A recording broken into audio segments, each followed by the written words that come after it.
you're supposed to just unfocus your eyes. Yes, I'm aware of how these things work. I've been staring at this thing for 3 hours, and I have not gotten it to work. I don't know. Looks like a picture of a butterfly to me. A butterfly, you say? I'm going to see this butterfly if it's the last thing I do. Alright, man. Whatever you're into. Let me know when you get a PS5 so you can review Demon's Souls again.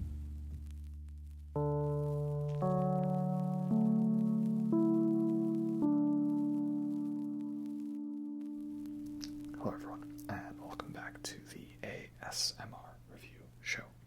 For this video, we are continuing our trip through the King Gizzard and the Lizard Wizard ASMR vinyl review series. So, at the time of filming it, this was the most recent King Gizzard album released, and hopefully by the time I've edited that, they've added about 3 more to their repertoire. And this is, of course, Butterfly 3000. So this is the psychedelic and synthy poppy album from the band. And this fun fact, when I started making these videos, like the day after I made a video joking about, oh, they've already released an album, they went and announced Butterfly 3000. And it was a curious time because they didn't release any advanced singles from the album, which was in quite the contrast to the KGLW era, where they were putting out quite a lot of songs and music videos before the album actually came out. But this one, they were just like, nope, full thing comes out on this date, and that's it. And so yeah, it was quite a cool experience going in blind for the entirety of the album. So this album is very like rainbow colored and poppy and synthy and trippy, and Giz even told everyone to drop acid before they watched some of the music videos. So yeah, I had to come up with something very crazy for that. So here I have this Atomic Jam Raspberry Sour from Electric Bicycle. So that's quite the colorful artwork. I think that fits nicely in with the Butterfly 3000 aesthetic. Tasty. This is good actually because I had a bunch of hot sauce earlier, including Da Bomb Beyond Insanity, but I think it's, 5 hours later, finally sort of worn off from my mouth and my lips, right? Careful around your eyes, right? Don't worry, I wash my hands. But yeah, it's definitely more tart than it is sour. There's 2 types of sours, tart and sour. This is more tart than it is sour. This is the part, where some of my relatives who are very all about traditional beer tastes would be like, oh, I'm sorry, that's not beer. But for me, this is good beer. So, yeah, at this point, you've probably seen the other King Gizzard videos, and in some of them you may have noticed, I referenced Butterfly 3000 not being out yet. That's because the majority of those ones I filmed before this album came out. But then I didn't bother releasing them until after this one came out. And who knows, maybe they've got like another album on the way here or there, and it's a crazy time we live in. Right? So this one came similarly packaged to the KGLW vinyls, where it had this cardboard paper sleeve, recyclable paper, instead of plastic, because fuck all that plastic in the ocean. And it's got this cool little hype sticker on it. King Gizzard and the Lizard Wizard's 18th studio LP is called Butterfly 3000. Psychedelic, melodic, prismatic. Butterfly is certainly the sextet's most beautiful work yet. Every splash of paint is exactly where it's supposed to be. Every brush stroke considered. King Giz ride in on their yellow-bellied brown snake, catch some smoke, and slither off to the foot of does Butterfly 3000 sound like a 50-year-old relic? Or is it 50 years ahead of its time? It doesn't matter. This is a Gizzard record that folks will listen to in 3,000 years. King Gizzard and Lizard Wizard. And the cool thing about these records is you didn't pick what color you want. It's just like a random lucky dip of red, blue, or yellow. And you might even have got a mixed version. So, we'll find out what one I got. Ooh. They also put out these fun language variant versions of the record where it's got everything like in German or Japanese or all bunch of languages, right? And I remember when they first announced it, people were wondering if that was like the track list was like Butterfly 3000 and Schmetterlings 3000 and all the other ways you say butterfly in different languages. But no, it was just this language thing. And I didn't bother going for one of the language variations because, like, it'd be a fun, cool collector's item because, like, it's not like there was limited copies of this as opposed to the language variants having only, like, 1,000 copies each, I think. And that's definitely, a real cool collector thing to have, but I wanted to be able to read the liner notes on the record that I own, and I do not read German or Japanese or Chinese or any of the other languages, So I'm a bad Canadian. I'm not bilingual. But yeah, so a fun little hype sticker, a nice little cardboard sleeve, and it's to hide the true nature of the artwork, which is, as they call it, a cross-eyed stereogram. So this is Butterfly 3000. Now, I don't know if you guys are going to be able to do this, but basically what you're supposed to do with this type of artwork is it's like those magic eye paintings where, like, it seems like it's not sense, and then you cross your eyes and kind of unfocus them a bit, and all of a sudden you get the picture to appear. But it's funny because I feel like it's been difficult for me to get the record version of it to work, whereas the album art that just shows up on your phone, I actually got that one to work. It's probably something to do with, like, the distance you have it to your eyes. But basically you'll know you've gotten it to work because the trick is to get the two butterflies here with the title to line up, and then you'll notice that, like, this string of the butterflies here are kind of like flickering, almost like they're flapping their wings, and you should see in the center here you'll see a butterfly shape, which you can kind of see the bottom wings, center of the wings, top wings there, and the head. So you kind of see this large butterfly in the middle. It's fun because I remember never being able to get those magic eye pictures to work when I was younger. And so I always related to that scene in Mallrats where the one guy's like been staring at the painting for hours and I'm gonna see the sailboat. But then this was the one where it clicked for me and I got it to work. And now I just actually feel I can get those magic eye pictures to work, and it's really fun when you do. You're kind of staring at it, and then all of a sudden, oh, I see it. I see rhinoceros. Right. Is there a difference in beauty between two rhinoceroses? So, yeah, it's a really fun artwork, and I think it was cool that they kind of like kept most of the album a secret. Like, I'm sure it got leaked. I don't bother with album leaks. I'll wait till the actual thing's out.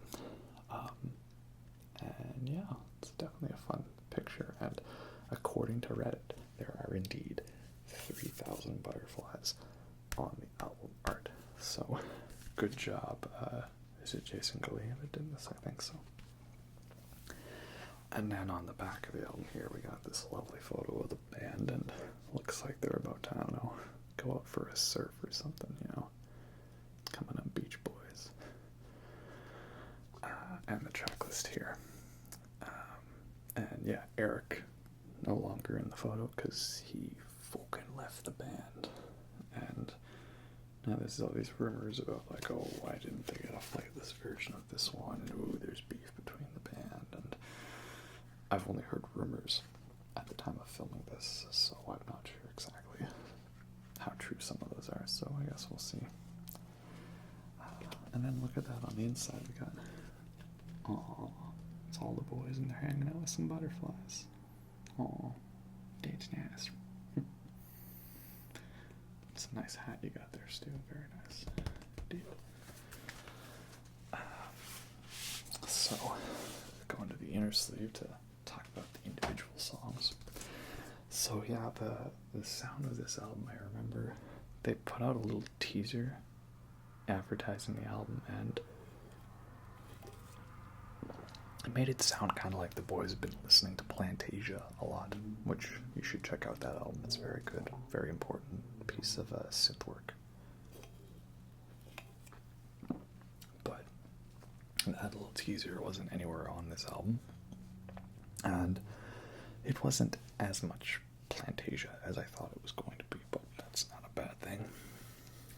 So this album is definitely very poppy and upbeat, and I think it's definitely got a little more positivity in the lyrics, to an extent. There's still a little bit of King Gizzard doom and gloom here and there, and, you know, of course, wouldn't have it any other way. Lyrics, and more lyrics on the back there, the album credits. So, this one, it's mostly written by Stu, but we got two, well, actually, I guess not necessarily. You got two Ambrose songs, two Joey songs, and a certified classic from the man himself, Cookie Dog 69. I think it's funny that, like, the liner note here says recorded by King Gizzard in 2019 and 2020, but I know that, like, all of the music videos they put out, they jokingly say recorded by King Gizzard in the year 3021. You know, so I guess that would make it actually King Gizzard's 7 millionth album, approximately. You know. But yeah, here, I'll show you the record first before we get to the tracks. So my version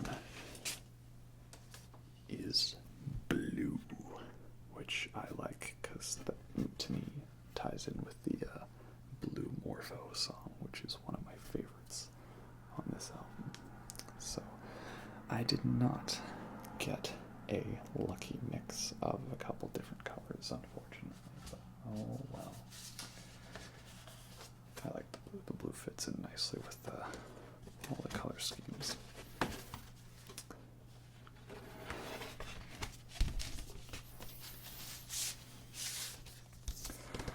So, it's actually a very poppy, upbeat synthy album, and mostly it's the Stu Cav Zambi show. Joey's only on a couple songs, mainly the ones that he wrote. Cookie's only here and there for a few appearances, and I don't think Lukey's even on this album, technically. I don't see his credits listed anywhere here. No, guess not. I think the most we have in terms of all of the band playing together is Catching Smoke, which has 5 of the 6 members on it. So it starts off with Yours, and, you know, it gets you that synthiness to it right away, and it's very fun. Like, I remember I first heard this, and I was thinking, okay, I can't wait to drive down the summer heat with the windows down, this song blasting, it's going to work perfectly. Of course, then the heat waves happened, and we all know how that panned out, and then what do you know? It was August, and the world was on fire. Crazy how that happens every year. And it's definitely a cutesy song, you know? No, he is yours, no matter what, he's yours, you can count on him. Oh, that's nice. Definitely quite the transition when the previous song was KGLW, when the claws come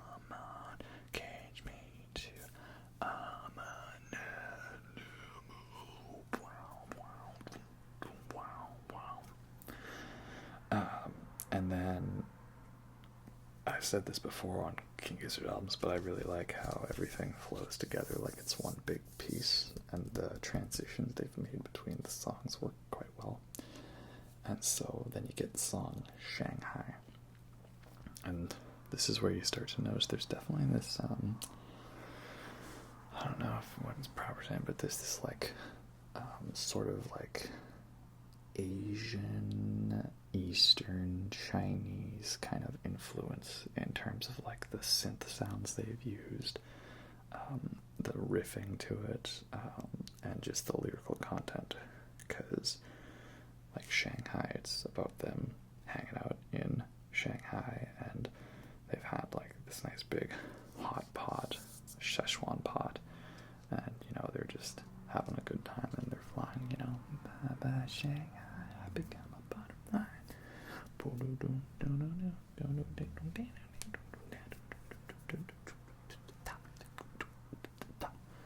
It's just a very tasty song. Like, it's weird to say you can taste the deliciousness to this. Almost as tasty as Atomic Jam Raspberry Sour, you know. And then also later on we've got Black Hot Soup, which I think is this idea of this Szechuan pot. And, you know, very nice song. And then Catch and Smoke is Joey's song, and that's about, you know, I got happiness inside my pocket. It cost me $25. Right? And everyone's, you know, catching smoke, if you know what I mean, right? Helping themselves at good times. Riding on the yellow-bellied brown snake, sipping on hedonism. So, you know, pass the aux cord, living la dolce vita. So yeah, a lot of fun party, good vibes on this album. So yeah, more of a contrast to the previous doom and gloom stuff. There's also this kind of double song, weird synthy psychedelic bit between Dreams and Blue Morpho, and again very much more tasty synths that have a very retro 70s vibe to it, which is again where I kind of make the Plantasia comparison, but lots of good stuff there. People have pointed out that Blue Morpho is a very similar chord progression to Pyramid Song by Radiohead. And yeah, it's definitely a similar type of chord thing, but Blue Morpho definitely goes in a different way. It's a little more.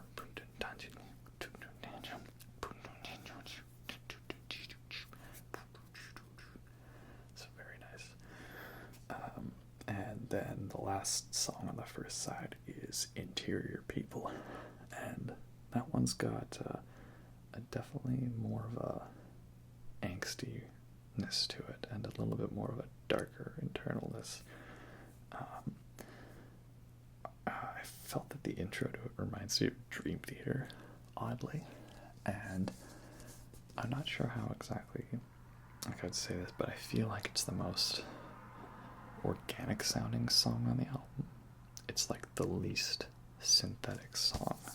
I think every other song is quite very synthy and poppy, but that one I feel like there's more natural instruments, I guess, if that makes sense. Like, maybe listen to it and maybe you'll see what I mean. And it's definitely got a little more of a heavier, darker part in the middle. So it's kind of nice how Joey gets his song split between the end of side 1 and the start of side 2. I definitely think Catching Smoke is going to be like one of the big classic songs off this album. And what I like about it is it kind of highlights what I felt about in my Polygon to Wonderland review, that like ever since that album kind of got them to explore their side of polyrhythms and odd timing with percussion elements, that's carried on forward to every other album, and you definitely notice it in that song and Shanghai, where you've got like a drum beat that feels like it's in 4/4, but there's actually a 3/4 riff over it, and then there's some little percussion bit with like all these little odd sounds, and those are going in different bits. So yeah, I like that, like Catching Smoke. It's like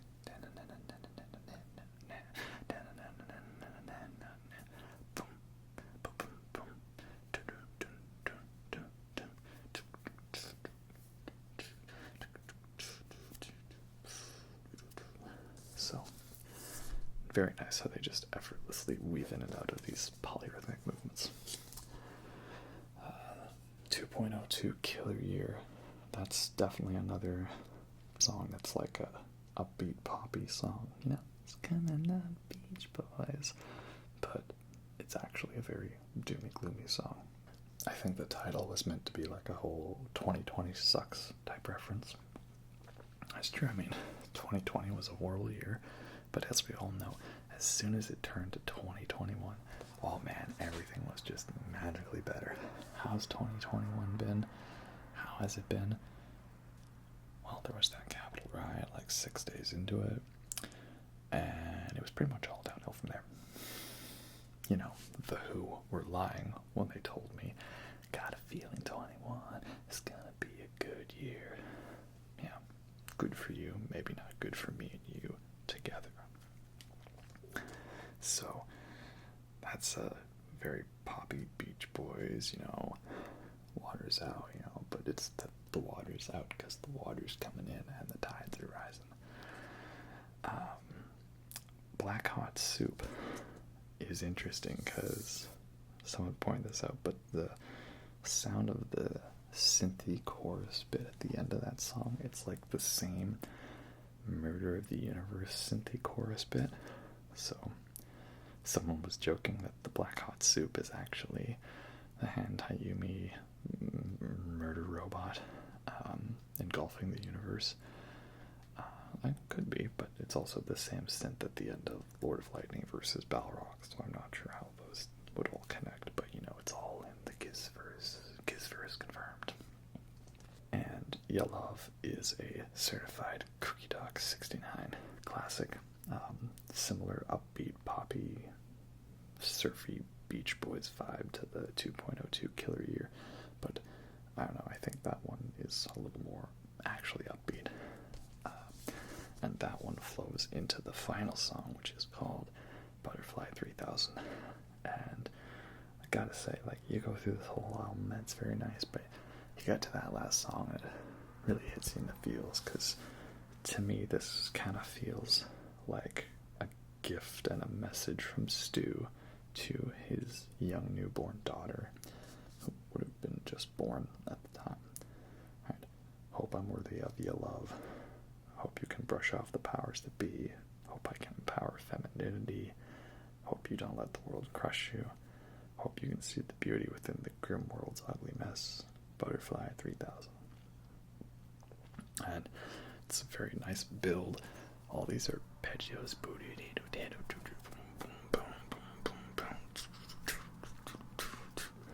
So, yeah, it's a really great way to end the album, and definitely, I think, is rewarding not only to listen to this song, but to the album as a whole in that way, because of how well it all flows together leading up to that.